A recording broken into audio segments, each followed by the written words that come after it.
on se dit, tu sais quoi, tous les vélo-taffeurs de Paris, il faut qu'ils soient habillés Tomo, tout ce qu'on fait. On essaie de se dire à chaque fois qu'on fait un truc, genre comment on le fait différemment, comment on le fait avec notre signature.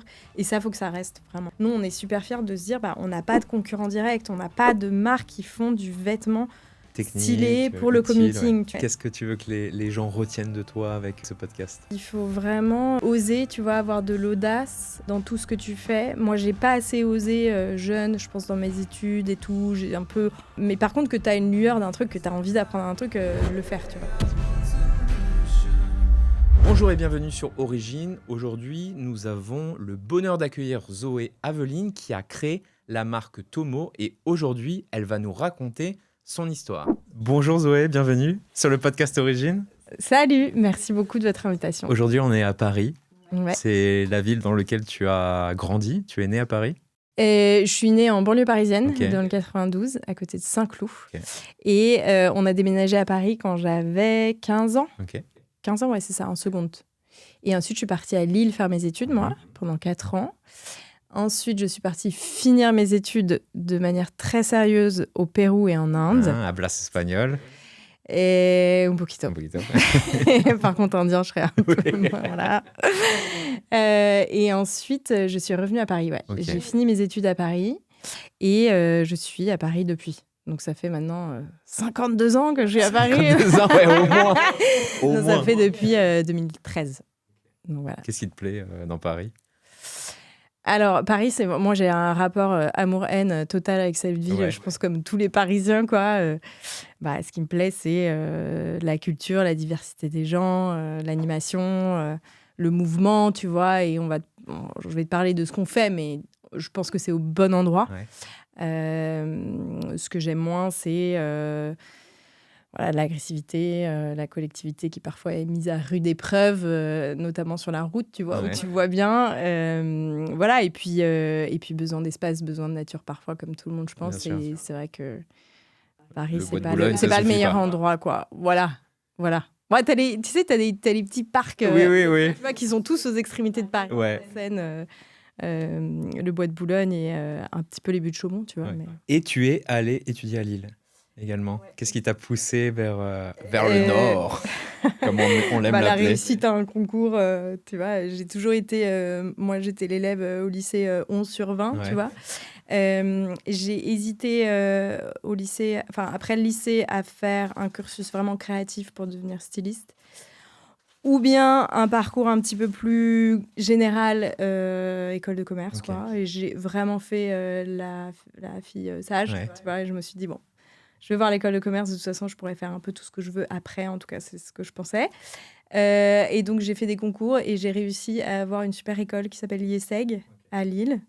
Il n'y avait pas de pôle à Paris à l'époque. Donc, tu vois, tu pars à Lille quand tu as 17 ans, en école post-bac. Ouais. Du coup, 5 ans d'études à Lille, quoi. Et voilà. Et c'est pas des études qui m'ont beaucoup intéressée, ou en tout cas épanouie. C'était très théorique pour moi. Tu me disais en off, ne me parle pas de chiffres, de compta, etc. C'était surtout ça, non ? Voilà. Et puis j'avais des envies créatives. Voilà.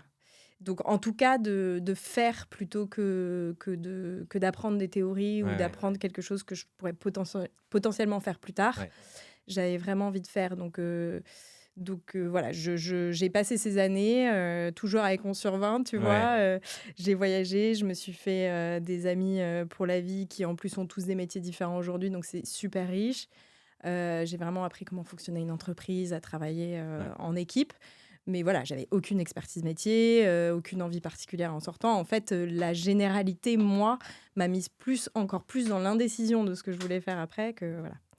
Et donc, j'ai fini mon école par un voyage, une année de voyage où j'ai fait un stage au Pérou. Et ensuite, je suis partie en échange à l'université à Calcutta. Ouais. Et en revenant, au lieu de faire un mémoire, j'ai fait un projet de création d'entreprise. Donc ça, c'était super cool et c'était assez novateur, en fait. T'entendais pas trop ça dans les autres écoles. Et donc, on a fait un projet avec ma meilleure pote où, pour une fois dans ma vie, j'ai eu 18 sur 20. Wow. Félicitations. Merci. Et on avait créé une entreprise qui s'appelait Mano. Okay. On faisait de la publicité sur les ongles. Ouais. On faisait des ongles. Mais alors maintenant, je vois ça partout. Mais à l'époque, vraiment, c'était what the fuck, quoi. C'est des stickers à coller sur les ongles, tu vois, pour ne plus avoir à faire des manucures, des nan.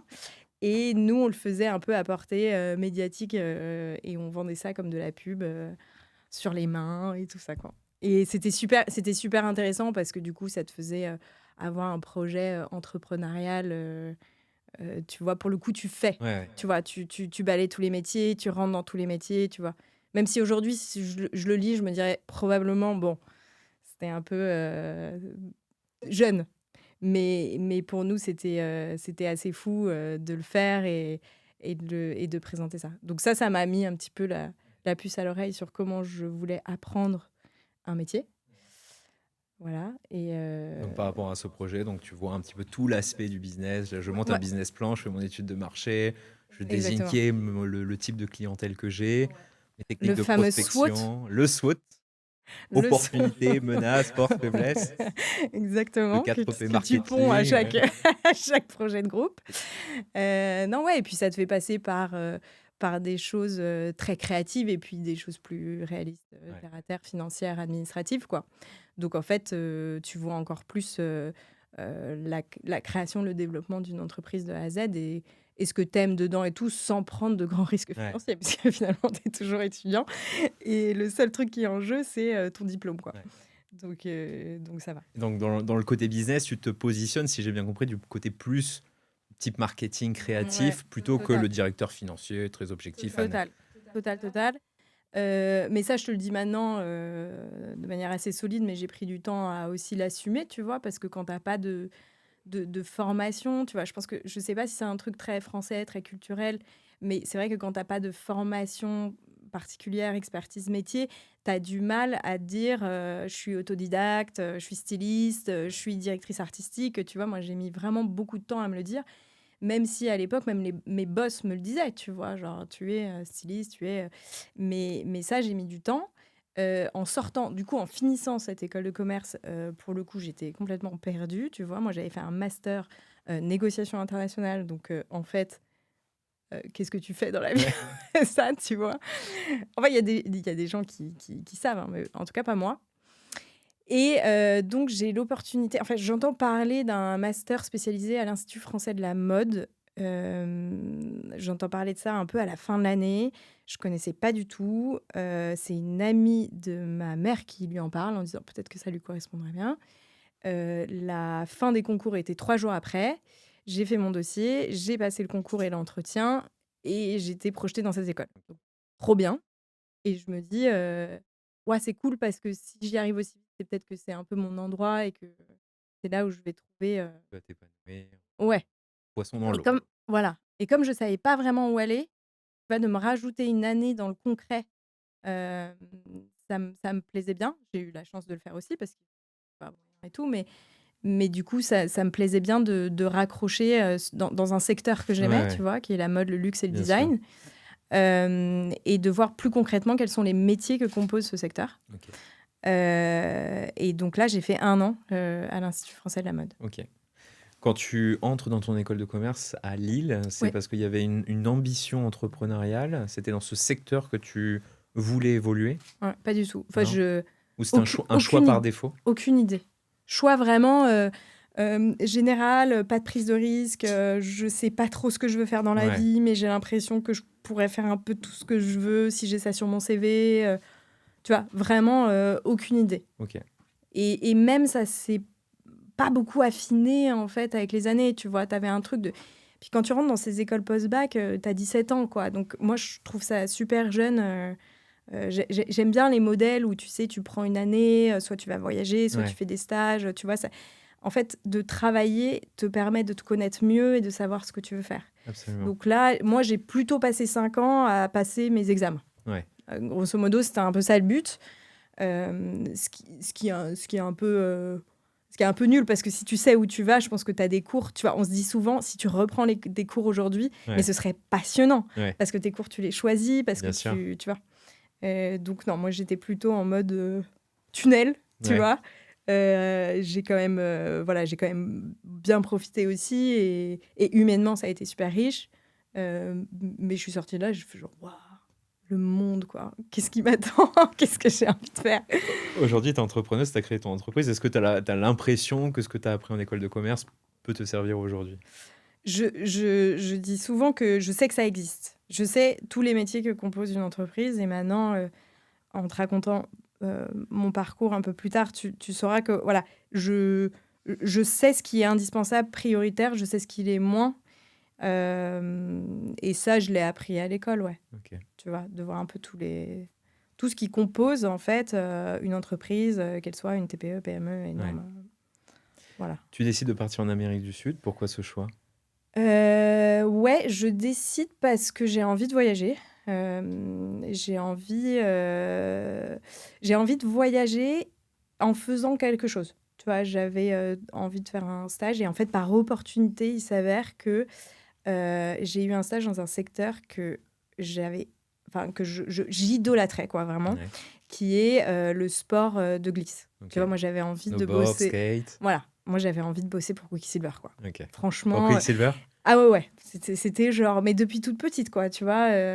Moi, j'ai un grand frère, un petit frère, donc il y avait un truc, on faisait du BMX, on faisait du skate, Ouais. on a eu la chance d'aller, très souvent au ski, tu vois? J'adore l'eau, j'adore l'océan, donc je faisais un peu de surf, mais je suis vraiment hyper nulle, mais si tu veux, il y avait quelque chose dans, le sport de glisse qui inspirait une coolness énorme dans le Ouais. vêtement et une façon aussi de s'approprier le vêtement pour faire quelque chose qui me plaisait de ouf. Sauf qu'en fait, quand t'es une Parisienne et que t'écris des mails à Quicksilver, genre «Salut», tu sais, moi j'écrivais que des mails, genre je shootais des mails, «Salut, je suis personne, je fais un stage chez toi», quoi. C'est vrai que, bon, j'avais pas trop la légitimité. Enfin, Ouais. tu vois, j'étais personne, je faisais un peu de skate comme ça. Donc j'avais peu d'accès à ce secteur, tu vois, à ce que je voulais faire. Et là, j'ai eu l'opportunité de faire un stage en bras droit du directeur marketing OK. d'une marque de surfwear péruvien. OK. C'est niche. Je te le dis, c'est niche. Ouais. Je vois ça.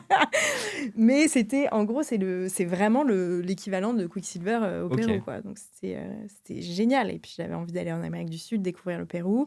Et là, j'ai fait 6 mois où j'ai fait plein de trucs, quoi. Je faisais du merch, je faisais de l'événementiel, je faisais du marketing, je faisais tous les shootings, les campagnes. On partait voyager avec les surfeurs. Tu vois, c'était Ouais. genre my Peruvian dream, quoi. Et non, c'était vraiment, vraiment très, très cool. Et puis, j'étais toute seule, en fait, à aider le directeur marketing.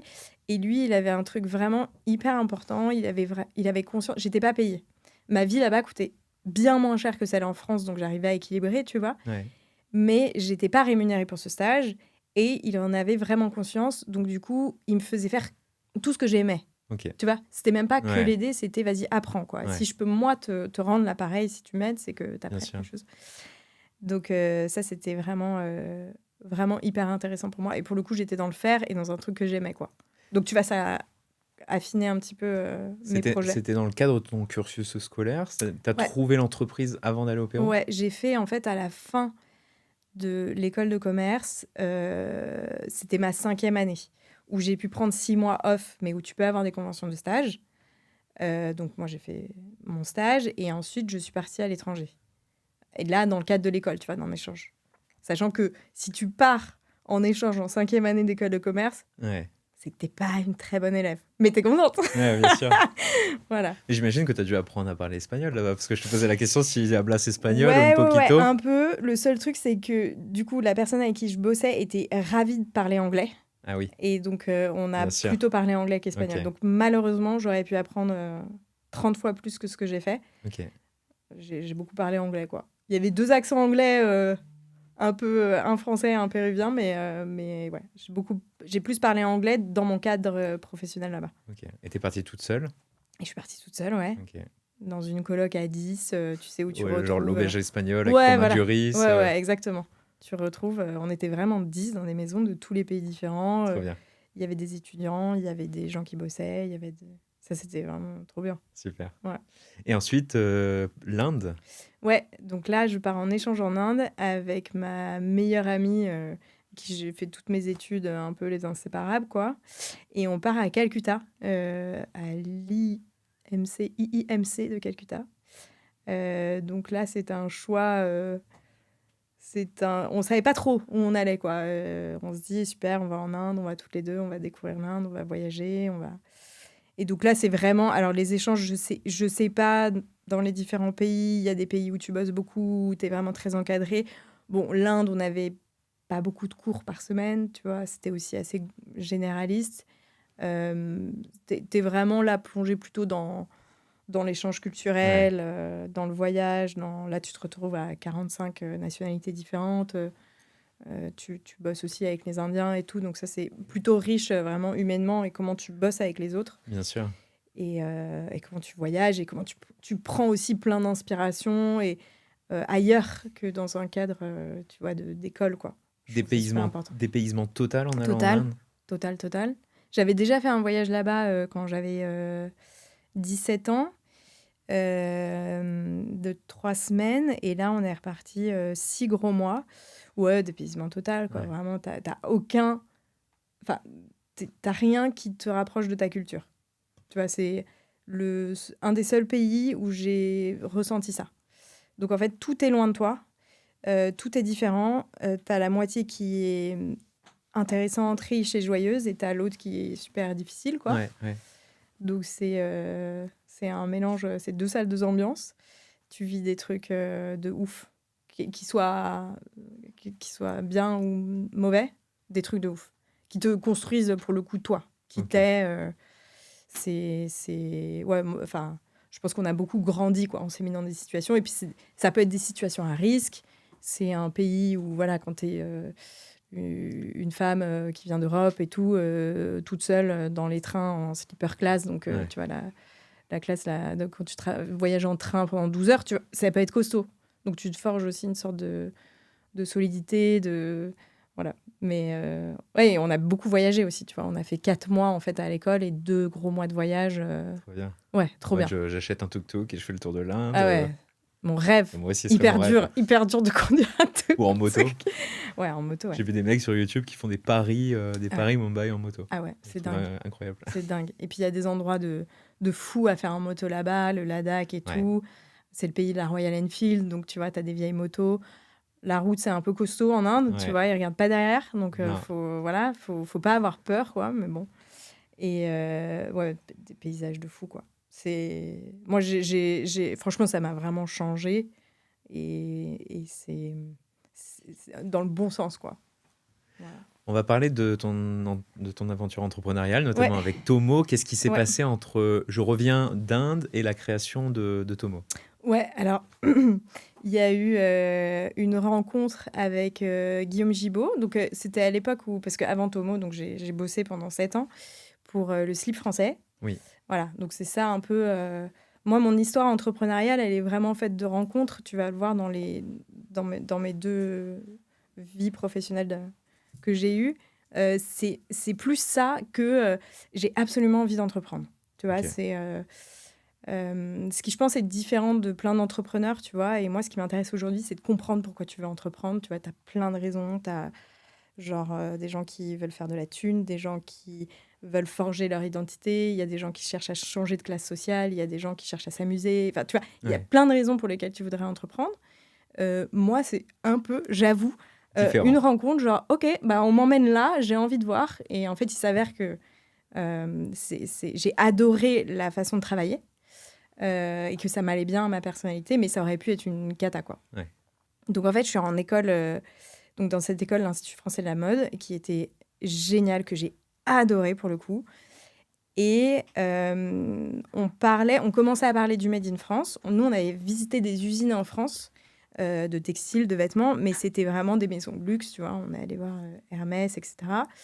Et il y avait ce gars-là qui commençait à vendre des chaussettes à 9 € en fabriqué en France, quoi. Et c'était super... moi, je trouve ça super cool, quoi, de rendre accessible quelque chose d'inaccessible. Et je le croise par hasard dans un resto. C'était un peu à la fin de l'année. Et je vais le voir en lui disant, je me rappelle, c'était le jour de la Saint-Valentin, putain, quel symbole. Il était avec avec sa compagne. Salut, bonjour monsieur. J'adore ce que vous faites, c'est trop cool. Moi, je suis en école de mode. Voilà, vous êtes un peu le seul à le faire, bravo. On regarde ce que vous faites et tout. Non, non. Et lui, il était super content, évidemment. Et je prends son mail, ou je sais plus comment on échange le truc. Et en fait, 3 semaines après, je me dis, mais attends, j'ai un stage à faire. Pourquoi pas, quoi, tu vois. Sachant qu'à l'IFM, je me rappelle que j'étais venue avec le projet, tu vois, en entretien, en disant genre, bah moi, je veux faire des vêtements de sport et tout ça. Et c'est vraiment plutôt un accompagnement autour du luxe. Maintenant, il y a plein de filières différentes, mais donc il m'avait un peu fait genre, ah ouais, ok, bon, on verra, tu vois. Ouais. Et donc là, je retourne à l'IFM en disant, moi, j'ai envie de faire un stage au slip français, ça m'intéresse. Donc là, pareil, ils ont fait le quoi le slip. Mais c'était cool. Donc, du coup, je lui envoie un message en disant salut, on s'est rencontrés là. Moi, je dois faire un stage dans le produit. Est-ce que tu as un truc pour moi, quoi? Et en fait, il m'a répondu pareil en 4 jours en me disant ça tombe bien, je cherche quelqu'un pour s'occuper du produit chez moi. Ok. Donc, du coup, me voilà déboulée au slip français en septembre. Putain, je sais même plus de quelle année. 2023, c'est ça, je crois. Ah oui, c'était il n'y a pas si longtemps. Non, attends, je te dis n'importe quoi. 2013, Ah, 2013. évidemment. Ok. Comment je me suis enlevé 10 ans. Oui. Oui, j'ai 25 ans, ça se voit. Et donc là, j'arrive et c'est trop marrant parce que Guillaume, il me dit, il me met entre les mains cette histoire de produit. Ouais. Mais en fait, quand tu fais du vêtement, quand tu as 6 métiers différents. Donc, en fait, lui, il me dit, vas-y, fais ça et on va voir comment ça se passe, sachant que Guillaume, il avait un parcours qui n'était pas du tout dans le vêtement aussi. Donc, il apprenait, il avait assuré vraiment ses premières années tout seul, tu vois, à faire ses slips chez Moulin Neuf, quoi. Mais là, il avait besoin de quelqu'un pour développer, de s'occuper de toute cette partie. Et donc, moi, j'ai fait genre, ouais, grave, trop bien. Et ensuite, on a un peu structuré ensemble ce que ça voulait dire le produit. Ok. Et j'ai passé 7 ans là-bas. Donc, et on était 5 quand je suis arrivée. Et quand je suis partie, on devait être avec les boutiques entre à peu près 100, 110, Incroyable. tu vois. Donc, donc je n'étais pas entrepreneur. Hein, j'ai été stagiaire puis salariée du slip français, qui est une boîte dont je fais partie, donc je suis actionnaire maintenant. Mais et si tu veux, j'ai eu un poste d'observatrice ultra privilégié dans l'histoire pour le coup, d'une start-up, d'une vraie start-up, d'une vraie DNVB en pleine croissance. Okay. Donc, il y a eu un parcours dans le vêtement, dans le textile, mais il y avait un parcours aussi dans l'appréciation de ce que c'est que de faire grandir, que de lever des fonds, que d'être au codir d'une boîte, que voilà. Et ça, pour moi, ça, si tu veux, ça m'a... Déjà, quand c'est ton premier job, ça t'apprend vraiment, tu vois, comment travailler et est-ce que ça te plaît ou pas. Moi, ça me plaisait. On a beaucoup appris en faisant des erreurs, tu vois. Donc, et ensuite, je te raconterai ensuite Tomo, mais voilà, mon premier poste, c'était ça. Et dans le produit, j'ai fait pas mal de métiers différents. Okay. Pendant 1 an, j'étais vraiment responsable de production. Donc là, ma mission, mon objectif, c'était de fidéliser les partenaires industriels avec qui on commençait à travailler, tu vois, parce qu'en fait, quand tu vas voir des gens dans les usines en France en disant on va faire des slips, bon, il faut les convaincre quand même, tu vois. Donc, on prenait le train, je sais pas, 2 fois par semaine et on faisait le tour de France avec le sac à dos, quoi. Et ça, c'est une expérience terrain, du coup, qui me manquait, tu vois, je te le disais beaucoup, qui me manquait pendant mon parcours académique, quoi. Qu'est-ce qui a fait le succès, justement, du slip français, selon toi ?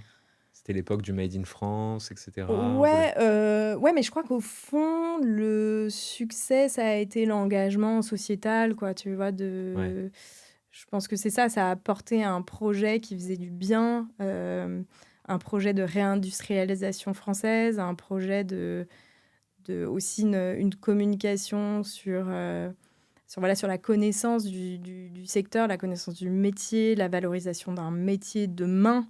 Tu vois, donc il y avait tout le slip français.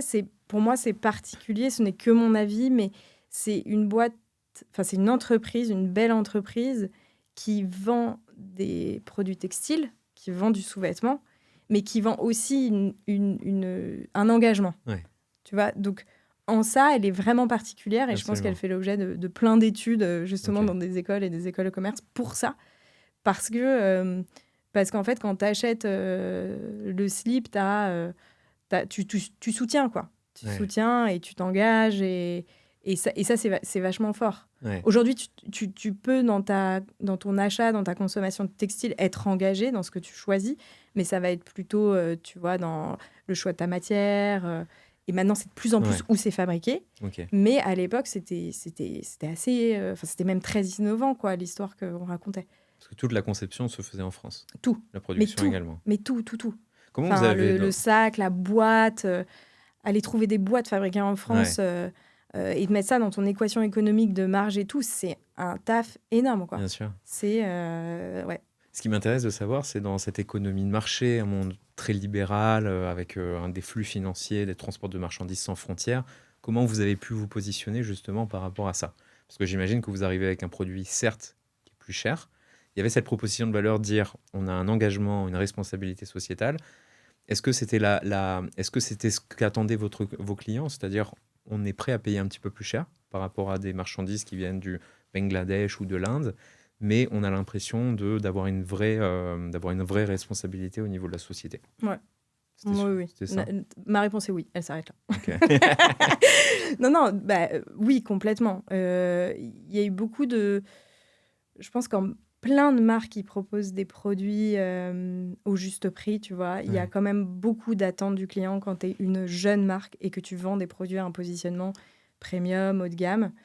Je mets de côté les marques de créateurs, tu vois, où là, tu as une personne qui emmène une création, tu as envie d'y participer, mais sur le reste, sur du prêt-à-porter, là, en l'occurrence du sous-vêtement, tu as de la pédagogie, en fait. Et c'est ça que, après, Guillaume était super fort dedans, c'était la communication. Comment t'expliques, en fait? Comment t'expliques que ton produit, il coûte cher et comment t'expliques que la main-d'œuvre et le SMIC que tu payes en France, il est juste et il est normal. Absolument. Voilà. Après, le challenge que tu as, c'est que la qualité, elle soit au rendez-vous comme une qualité asiatique, quoi, tu vois, parce que il y a un vrai savoir-faire en bonneterie en France, donc il y a une super qualité. Mais tu vois, on t'attendait vraiment je ne vais pas dire au quart de tour, mais genre à la couture près, quoi. Absolument. C'était... Donc voilà, après, aujourd'hui, ils ont tout un virage qui a été pris avec le projet Révolution. Ils ont ouvert une usine et tout, donc ce qui permet d'avoir aussi une gamme et une collection qui soit beaucoup plus accessible. Donc ça, c'est encore plus chouette parce que ça veut dire que la première étape, elle est réussie. C'est-à-dire que tu as réussi même à industrialiser, à faire ton usine. Et du coup, tu as évidemment des marges en moins. Et des économies d'échelle qui font que tu peux avoir cette proposition-là. Parce qu'au début, c'est une super nouvelle, quoi. Au début, c'était des fournisseurs externes et ensuite, vous avez internalisé la production? Ouais. Alors, moi, j'étais plus là quand ils ont ouvert l'usine, il me semble, il y a 2 ans. 1 an et demi, 2 ans à Aubervilliers. Mais en fait, c'est simple, et ça a été mon métier pendant longtemps, c'est un casse-tête énorme. T'as des usines, et c'est aussi vachement, je trouve, par pays, où tu fais soit du produit fini, donc tu vas avoir soit une usine, soit une trading, où tu te dis, bah voilà, je veux ce t-shirt, cette broderie, ce packaging-là, ce hang tag, tu vois, toutes les composantes de ton produit, et ils s'occupent de tout. Voilà. En France, en tout cas, à l'époque où je bossais, c'était pas ça. C'était genre, en fait, t'as un expert de la confection, un expert du tricotage, un expert de la broderie, un expert de l'étiquette. Donc, en fait, toi, ton taf, il était multiplié par 10 parce que tu devais dealer avec 10 personnes pour qu'ils envoient à la confection, pour que ça reparte à ton entrepôt. Tu vois. Et ça, en fait, c'est ça aussi ce qui était valorisé dans notre prix, quoi. Tu vois, c'était... parce qu'en fait, tu as tous ces petits fournisseurs, tu as toutes ces petites marges, parce qu'évidemment, ils prennent des marges pour vivre, hein, pour payer les gens qui bossent, quoi. Et du coup, tout ça fait une somme qui fait que ton slip... Et voilà, mais c'est un peu... Moi, c'est ce que je ressens aussi avec Tomo, c'est que, en fait, tu as une attente des clients vers une jeune marque qui est hyper élevée, enfin, une exigence qui est hyper élevée.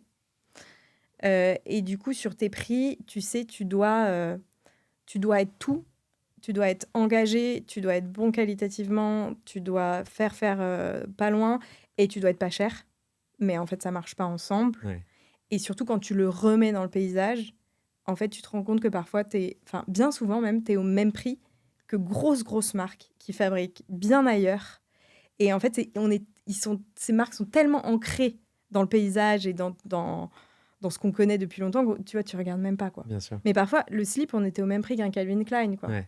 Et je doute que des clients disent Calvin Klein, c'est trop cher. Tu t'achètes autre chose, mais je veux dire, tu vas pas écrire un mail, commentaire sur Insta, c'est trop cher.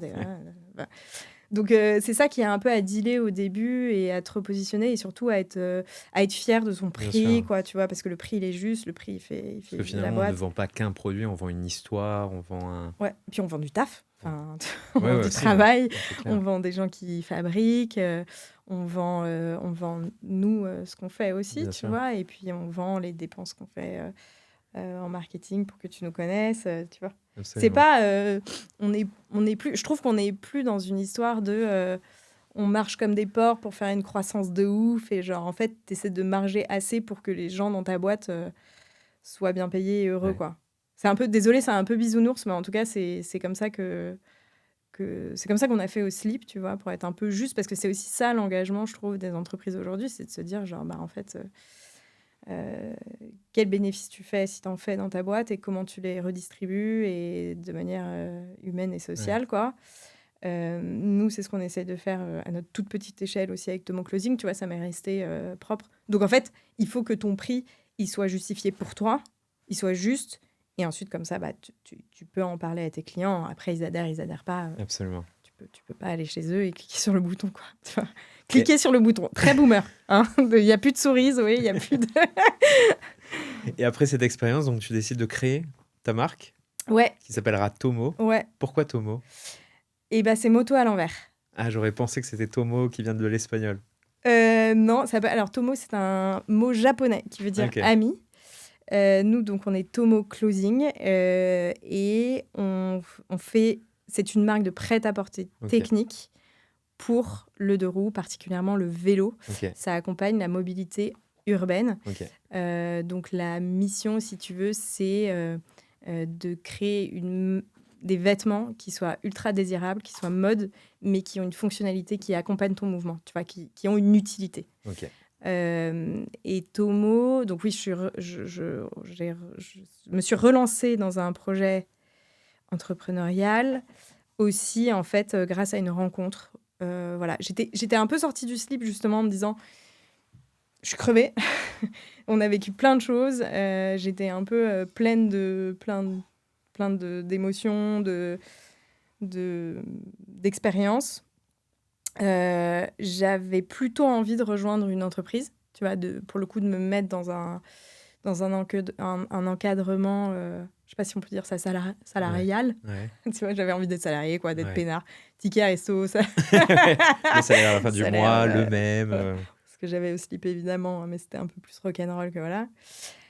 Et en fait, je rencontre juste avant de partir du slip Céline, qui deviendra ma future associée, cofondatrice de Tomo, et qui, elle, me dit, en fait, on se connaissait pas du tout, on s'est rencontrés via une de mes amies qui bossait avec elle, et elle, on s'assoit en face et elle me dit, bah, en fait, j'ai envie de lancer une marque de vêtements de moto parce que Ok. je fais de la moto et il y a rien de sympa et ça me fait chier parce que je dois m'équiper, enfin, tu vois. En gros, elle me dit, il y a un endroit où il y a un manque dans la moto, est-ce que ça te dit? Et moi, je dis... Enfin non, elle me dit pas est-ce que ça te dit, elle dit, voilà ce que je veux faire. Je dis, ah, c'est trop marrant, moi aussi je fais de la moto, c'est ouf. Et en fait, quand deux femmes qui font de la moto se rencontrent, tu vois, ça papote. Ouais. Je dirais que c'est moins rare maintenant, mais tu vois, tu t'en croises pas tout le Une temps, quoi. dominante masculine, toujours. Voilà. Et moi, j'avais... En fait, direct quand elle m'a parlé de ça, je me dis, mais en fait, c'est une trop bonne opportunité pour réfléchir le vêtement comme utilité pour quelque chose. Ouais.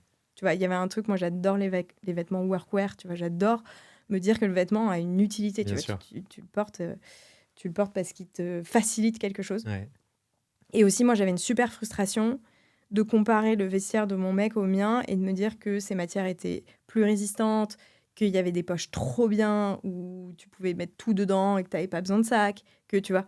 Alors que moi, quand j'ai acheté des trucs, et j'adore la mode, donc j'ai un dressing, quoi. Et et que moi, mes vêtements, il y avait moins ce confort et C'était pratique, ouais. Voilà. Donc, quand on parle de mobilité urbaine, Ouais. on pense à vélo, moto Ouais. également. Alors, donc du coup, nous, on se dit... donc, ce qui était cool, c'est qu'on se rencontre. Son projet, il me parle. Elle a un parcours complètement différent du mien. Elle a fait ingénieur agro, elle a fait un master en école de commerce, mais ensuite, elle est partie, elle a bossé un peu dans les assurances, puis elle est partie en conseil chez Kearney. Ok. Donc, en fait, on se complétait vachement sur comment on a appris à bosser, nos méthodes de travail, nos postes respectifs, tu vois, qui on pourrait être dans une boîte à deux. Et on habite à 5 minutes l'une de l'autre. On part de notre job en même temps. Voilà. Et donc, on se dit, on se rappelle. Et en fait, on se rappelle. On a toutes les deux pris des vacances après notre départ. Et là, c'est le confinement numéro 1, quoi. Ouais. Le Covid. Le Covid. 2023. Exactement. 2020... Non, 2021. 2021. 2021. Oui, bien avant. C'est la chronologie Il y a 4 Covid. ans déjà. Ouais. Et là, on s'appelle. Et on se dit, je crois que c'est le moment parfait pour se lancer. Pour bosser dessus et voir ce que ça donne, quoi. Donc, on a commencé par une plateforme de marque, Ok. un SWOT. Tu vois ce que j'ai appris à l'école de commerce. Non, on fait une étude de marché, on fait une étude créative. Mais c'était super. Pour nous, c'était génial parce qu'on n'avait pas... Enfin, moi, j'avais pas encore d'enfant. Elle non plus. On était au chômage. Tu vois, on avait le temps, on n'avait aucune autre charge mentale que de faire du sport sur Insta et, et bosser sur un projet, quoi. Et complètement bootstrappé, vous avez cherché à lever des fonds? Alors, nous, on a commencé. Donc, du coup, l'histoire, je vais essayer de la faire synthétiquement. Donc là, oui, on a commencé en 2021. On dépose en septembre 2021 la marque. Et là, on a fait un financement participatif en avril de l'année d'après, tu vois, le temps de développer des produits, de savoir où est-ce qu'on va les faire, les fabriquer et tout. Donc, on lance et ça nous permet, on fait 35 000 €, ce qui nous permet, si tu veux, de lancer une première collection. Et aussi de se dire, est-ce qu'on va essayer de prouver qu'il y a un intérêt, tu vois. Et en fait, le truc que je t'ai pas dit, c'est que le deuxième jour de la plateforme de marque, on se dit, on veut faire des vêtements pour la moto, mais en fait, nous, on fait de la moto pour partir en voyage ou le week-end, tu vois, c'est vraiment un loisir, quoi, un plaisir. Mais mon associée, elle est tous les jours à vélo, tu vois, elle est beaucoup plus cycliste. Moi, j'ai switché là, mais j'étais beaucoup plus motarde. Et en fait, on s'est dit, mais on vit en ville, il y a de plus en plus de vélos, les vélos vont plus vite, les motos moins vite. En fait, on a les mêmes besoins. Ouais. On a besoin d'être équipé sur la route, on a besoin d'être protégé, d'être visible, d'être sous la pluie. Et en fait, c'est génial parce que si tu veux, ça nous ouvre le marché déjà. Et puis, en fait, nous, ce qui nous intéressait, c'était de faire du vêtement technique de ville. Tu vois, il pleut de plus en plus, il fait de plus en plus froid. Tu vois, tout ça, tous les constats faisaient que on se dit, tu sais quoi, tous les vélos taffeurs de Paris, il faut qu'ils soient habillés Tomo et qu'ils ne soient pas en fluo, tu vois, enfin, aucun jugement. Non, mais aucun jugement, en plus en gilet jaune, tu sais, je parlais, mais il y avait des trucs qui ne te ressemblaient pas et on s'est dit, bon, nous, on voudrait un vêtement pour tous les jours et qui puisse avoir une utilité particulière. Bref, tout ça pour te dire qu'en 2 jours, on se dit, non, en fait, on va adresser plutôt le marché du vélo. Okay. Et donc, on est parti là-dessus. Donc, j'en étais où? Donc, financement participatif. Et ensuite, on lance notre première collection. Pendant les 2 premières années, on a beaucoup bossé en freelance avec mon associé, en parallèle. Tu vois, on faisait les 2 en parallèle. Et on restait, en fait, en freelance en binôme. Et on accompagnait des marques à développer des collections. Donc, on a travaillé pour une grande marque de sportswear pendant 1 an. Et en plus, là, c'était cool parce qu'ils voulaient fabriquer en France. Donc, moi, j'ai activé mon réseau. On a fabriqué des trucs à Marseille. Et ensuite, on a bossé pour une créatrice de contenu aussi très importante. Et en fait, c'était cool parce que moi, j'avais le côté développement produit et mon associé vraiment développement commercial et équation commerciale de ce qu'on fabriquait. Okay. Donc, pendant 2 ans, si tu veux, on autofinançait la boîte. On avait aussi notre chômage. Donc, chômage, salaire. Et on bossait en freelance pour plugger dans la boîte. Okay. Donc, bootstrap à mort. Enfin, il n'y a pas plus bootstrap que ce qu'on a bootstrappé. On a bootstrappé le bootstrap. J'avais entendu cette expression. Bootstrapper le bootstrap, je sais pas. Ouais. Et quelles ont été les premières étapes justement Alors, vous avez cet argent, 35 000 euros, j'imagine que ça vous sert à faire du prototypage, à commencer la production, Exactement. lancer le marketing. Ouais. Vous avez décidé de placer vos produits en boutique, de créer vos propres boutiques, d'avoir un e-commerce en ligne? Non, ouais, e-commerce en ligne, Shopify tout de suite. Ok. Ça, c'est mon associé qui a geeké le Shopify, elle a Ouais. Shopifyé le Shopify. J'adore. Et moi, sur la partie vraiment création et développement produit. Ouais. La première dépense qu'on fait, c'est l'identité graphique avec une super agence. Parce que c'était important pour nous d'identifier la marque tout de suite. On savait qu'il y aurait un positionnement plutôt premium, donc il fallait que ça se soit vraiment bossé, quoi. Ouais.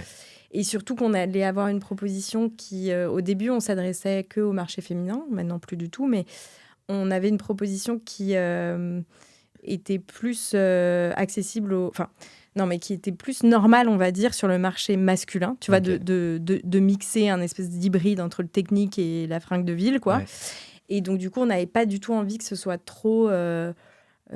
Enfin, tu vois, on avait besoin d'un juste équilibre entre le féminin et le masculin. Et ça, on était hyper contente de bosser avec une agence qui s'appelle 2C, qui a tout de suite compris et qui nous a encadré la partie image. Ok.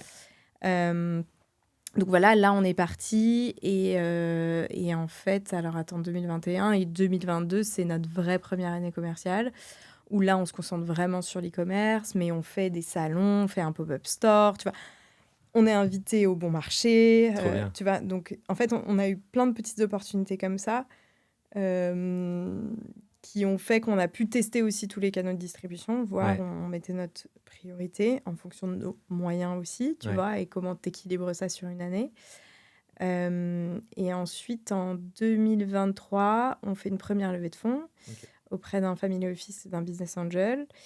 Et là, on a refait une levée de fonds l'année dernière. Voilà. Donc, oui. Quand vous avez lancé la marque en 2021, donc arrive la période du Covid, est-ce qu'il y a eu une influence justement du Covid sur votre activité? Alors, nous, enfin, tu vois, on venait de se lancer. Donc, en fait, de voir, tu vois, s'il y a eu un pic de croissance, c'était difficile pour nous. En revanche, sur le marché du vélo, ça a été une explosion de ouf. Okay. Ça, c'est vraiment, tout le monde le dit, il y a une surcroissance qui ensuite a vachement été ralentie, donc qui a fait que le marché a été dans le mal et qui commence à reprendre, mais parce qu'il y a eu beaucoup de stocks et voilà. Nous, c'était encore trop frais, si tu veux, pour qu'on identifie que... Mais il y avait un intérêt fort et surtout une compréhension de l'utilité de ce qu'on faisait. Okay. Tu vois, parce que là encore, je pense que pour ce qu'on propose, il y a un temps aussi de pédagogie, puisque nos pièces sont assez premium, comme je te le disais, donc ça va de 190 € à 460. Donc c'est un budget. Et aujourd'hui, quand tu t'achètes un vêtement technique, en tout cas en France, tu vas chez Decathlon. Et une fois que tu as utilisé ton Decathlon, mais que tu trouves qu'il ne te correspond pas, à la personne que tu aimes présenter ou comment tu aimes t'habiller, tu vas investir ailleurs, mais parce que tu t'es prouvé à toi-même qu'en fait, ta cape de pluie, tu la portais tous les jours. Ouais. Donc, tu vois, on a un petit temps aussi, nous, d'adaptation. Et quand tu achètes un vélo et quand tu t'achètes un vélo, tu achètes ton antivol, tu achètes ton casque, et ensuite, bien plus tard, tu achètes des accessoires qui vont compléter ça, mais parce que tu t'es rendu compte que c'était devenu ton moyen de déplacement quotidien. Bien sûr. Tu vois.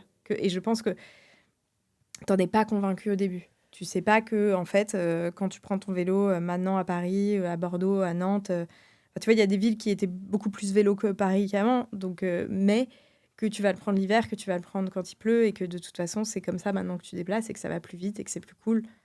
Pas tout le temps, parce que maintenant, il y a des bouchons. mais que c'est ton nouveau moyen, et qu'en fait, tu peux investir. Comme à l'époque, tu investissais dans un scooter. Ouais. Tu vois, j'avais une discussion avec une pote, elle me disait, putain, il est cher ce vélo et tout.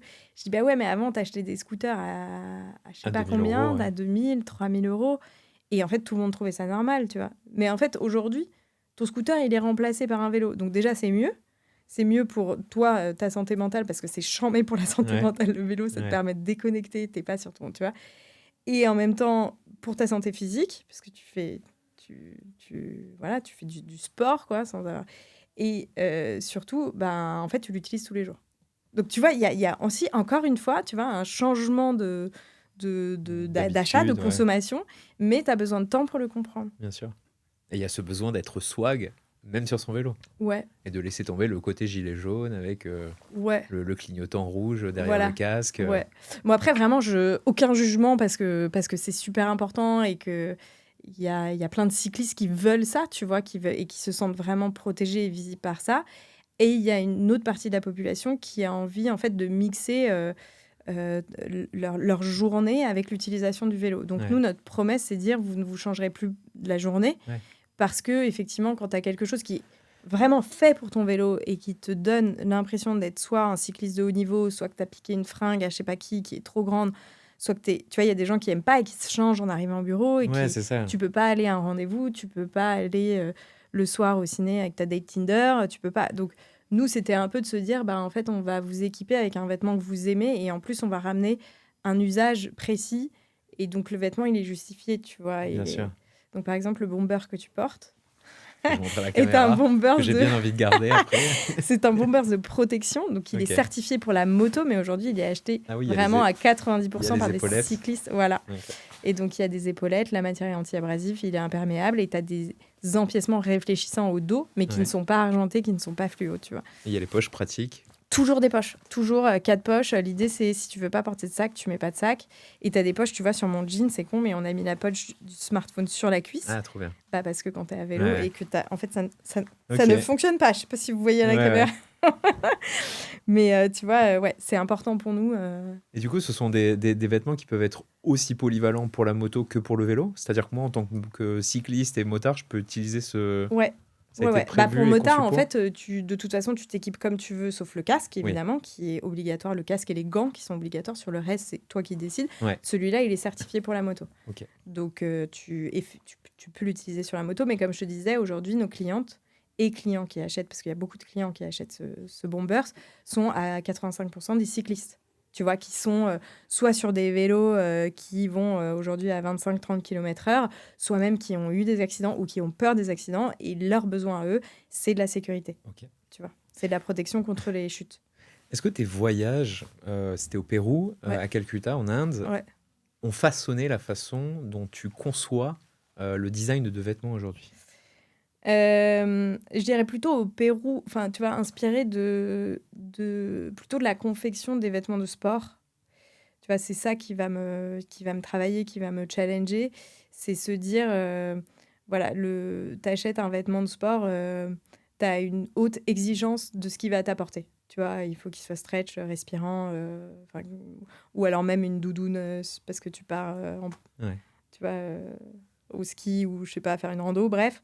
Tu as une haute exigence de ta pièce et il faut qu'elle tu vois, il faut qu'elle réponde à ton besoin précis. Et ça, c'est très, très vrai dans le sport, tu vois.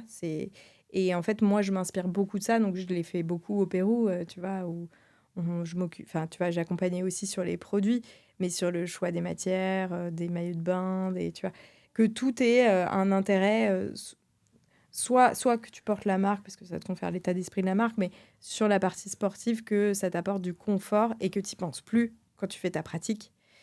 Et ça, pour le coup, c'est ça qui me rentre vraiment dans la création et le développement de nos produits. Ok.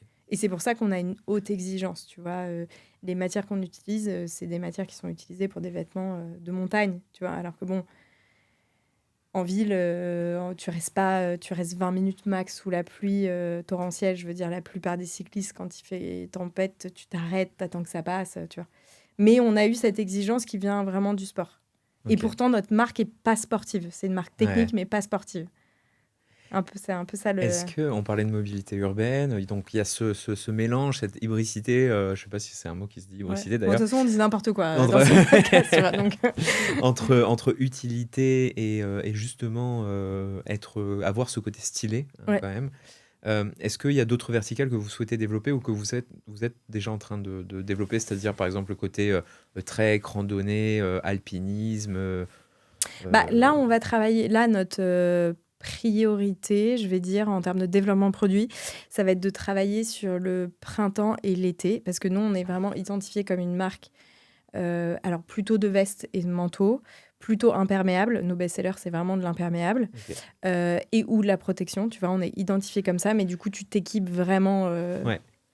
plutôt en automne et en hiver. Et d'ailleurs, c'est ça qui est un peu troublant, c'est que tu te suréquipes l'hiver, mais l'été, tu es en t-shirt. Donc là, par exemple, je porte notre jean, tu vois, on a revisité le jean, mais le jean est anti-abrasif, tu vois, donc il te protège quand même. Et en fait, notre vrai challenge, ça va être de dire en été, comment tu fais pour être équipé avec un prêt-à-porter qui t'accompagne. Tu vois, d'être léger, d'être respirant, d'avoir aussi de l'imperméable, mais super fin. Tu vois, donc je pense que ça va plutôt être travaillé là-dessus pour avoir, tu vas être plus régulière sur la saisonnalité de nos pièces et puis répondre à un besoin à l'année, quoi. Parce qu'encore une fois, il va faire de plus en plus chaud, je ne l'ai pas dit tout à l'heure, mais donc du coup, comment tu t'équipes à vélo, quoi. Et sur le reste, sur ensuite comment on se développera, je pense que, tu vois, la manière, en fait, de toutes les marques de sport qui nous inspirent, ça va de Patagonia, Satisfy et tout. Il y a un moment où, en fait, le sport va rentrer dans ton vestiaire quotidien. Donc Patagonia, maintenant, on a toute la polaire, tu vois. Moi, je ne l'ai pas d'ailleurs, mais la polaire, tu vois, tu la vois elle partout. Est reconnaissable c'est un partout, pull, en fait, tu vois. Ouais. Alors qu'avant, c'était genre pour aller à la montagne dans ton refuge. Bien sûr. Bon, là, c'est devenu un pull. Nous, je pense que l'idée, ça va être de revisiter ta garde-robe toujours avec une technicité. Donc ça, c'est la matière qui t'apporte de la technicité. Donc, qu'est-ce que la matière t'apporte? La respirabilité, de la chaleur, voilà. Et de la fonctionnalité. Donc les bonnes poches au bon endroit, la coupe confortable, tu vois. Et à chaque fois, ça va être réfléchir comme ça, mais effectivement, étoffer la collection pour venir couvrir en fait l'ensemble de ton vestiaire. Et beaucoup de travail aussi sur l'accessoire, comment tu complètes avec des accessoires. Un de nos best-sellers, c'est un bonnet qui se transforme en cagoule pour mettre sur le casque, tu vois. On a des couvre-selles, on a plein de trucs pour ton voyage, quoi, pour ton trajet, ce qu'on appelle commuting ou vélo taf. Et voilà. J'ai 2 dernières questions. Qu'est-ce qu'on peut vous souhaiter de meilleur pour le développement de votre société? Où est-ce que vous vous projetez dans 5 ans? C'est 2 questions? C'est une question en une.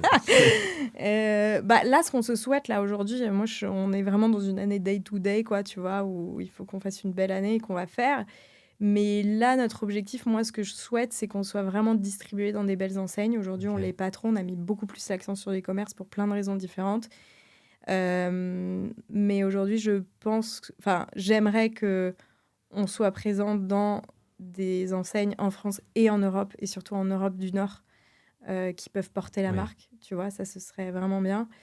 Et d'ici à dans 5 ans, je pense qu'il faut qu'on reste vraiment innovante. Tu vois, je pense qu'il y a une promesse de marque derrière tout ça qui est de se dire on va proposer quelque chose de nouveau, ou en tout cas, on n'a pas l'habitude tu vois, de travailler sur plein d'aspects digitaux, de comment tu essayes ton produit en ligne pour pas te tromper de taille, de travailler évidemment sur l'intelligence artificielle et de comment on met ça dans notre business et de comment on le fait justement. Je pense que voilà, ça va être ça. Ce qu'on souhaite, c'est être porté aussi par d'autres qui disent ok, c'est bien, tu vois, et on va le proposer à notre clientèle. Et pour nous, à l'intérieur de la boîte et dans le cœur de la boîte, rester super innovante et innovant. Parce que oui, on a un alternant qui arrive, c'est notre deuxième mec dans la boîte et on adore. Sinon, il n'y a que des nanas. Donc, bon, bref, que la boîte reste innovante.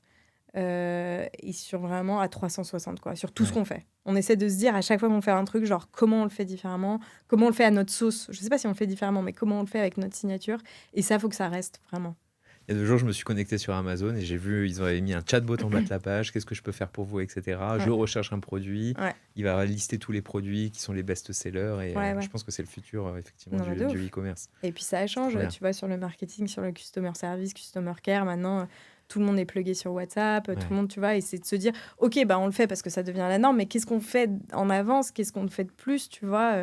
Nous, on est super fiers de se dire, on n'a pas de concurrent direct. On n'a pas de marques qui font du vêtement stylé pour le commuting, tu vois. Sinon, il n'y a que des vêtements de sport ou bien des belles enseignes comme Aigle qui font du vêtement de pluie, du coup, que tu vas mettre dans ta pratique du vélo taf. Mais donc, du coup, de rester un peu comme ça, genre un petit peu l'ovni, tu vois. Et quand tu auras d'autres marques qui le feront, parce que pour plein de raisons, rester l'OVNI. Ouais. Proposer autre chose, tu vois. Ouais. Je pense que Ouais, ça, la c'est marque bien. un peu à part, quoi. Ouais. Singulier, Ouais. Je unique. dis pas qu'on l'est, mais je crois qu'il faut qu'on garde cette motivation dans tout ce qu'on fait. En tout cas, c'est ça qui nous anime aussi avec mon associé, donc faut le garder. Parfois, c'est ça ce que je nous souhaite pendant 5 ans. Ok. De garder cet esprit-là, ce petit truc-là, que parfois tu peux oublier, au profit justement d'une croissance et de... Et j'ai une dernière question. Ouais. Qu'est-ce que tu veux que les gens retiennent de toi avec cette interview aujourd'hui, avec ce podcast, d'un point de vue personnel? Ou sur ton parcours, le parcours que tu nous as je pense expliqué. que j'ai vu une conférence il y a pas longtemps qui m'a trop inspirée. Je pense qu'il faut vraiment oser, tu vois, avoir de l'audace dans tout ce que tu fais. Moi, j'ai pas assez osé jeune, je pense, dans mes études et tout. J'ai un peu, vas-y, je fais Ouais, ça, le tu 11 vois. sur 20, quoi. Ouais, c'est ça, le 11 sur 20. Et je crois que si voilà, le parcours, tu le sens un peu moyen, Ouais. tu vois, tu le sens un peu, bon, je fais... Ouais, je me laisse aller. Voilà, Ouais. et que t'as... Mais par contre, que tu as une lueur d'un truc, que tu as envie d'apprendre un truc, de le faire, tu vois. Bien sûr. Et je le dis, et ce que j'aimerais qu'on retienne peut-être de mon parcours, c'est pas tant qu'elle a fait ce truc-là qui m'inspire, c'est plutôt ce qu'elle a pas fait et ce qui aurait pu, tu vois, créer moins d'angoisse après quand tu te Absolument. lances, tu vois. Et de jeunes, ce que je conseille aussi, c'est que moi, j'ai adoré pas entreprendre, mais être salarié d'une petite entreprise, le site français, parce que en fait, j'étais jeune quand même, tu vois, j'avais 23 ans. Et en fait, tu as une force et une envie d'apprendre qui est énorme. Et tu peux évidemment entreprendre à tout âge, mais il faut que tu aies ce truc-là et que parfois, tu as des rythmes de vie aussi qui changent un peu. Donc voilà, ça va avec le oser assumer qui tu es, ce que tu as envie assez tôt pour avoir le jus quoi, de le faire et de réussir ou pas d'ailleurs. Mais en tout cas, on apprendra toujours quelque chose. Merci beaucoup Zoé Je t'en prie, de nous avoir partagé cool. ton expérience. Cool. Et, il fait chaud en Tomo, mais on est bien protégés. Absolument. Merci beaucoup et à une prochaine fois. Salut.